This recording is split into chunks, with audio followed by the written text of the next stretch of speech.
শয়তান কিন্তু 104 কিতাবের আলেম। আপনি তো কোরআনের মুফাসসির, আপনাদের হারানোর জন্য আরো 103 কিতাব আগেই মুখস্থ করে রাখছে।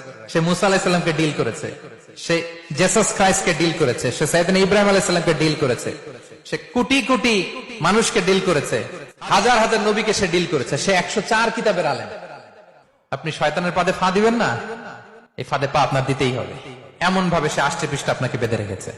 আচ্ছা, ছেলে ছেলে যদি বিয়ে করে, নাউজুবিল্লাহ, মেয়ে মেয়ে যদি বিয়ে করে, যারা এলজিবিটি কে সাপোর্ট করে, সমকামিতাকে সাপোর্ট করে, এদেরকে ধরেন আমরা একটা দেশ দিয়ে দিলাম যে তোমরা এই দেশে থাকো, এই আইল্যান্ডে থাকো, within 50 years they will be completely disappear.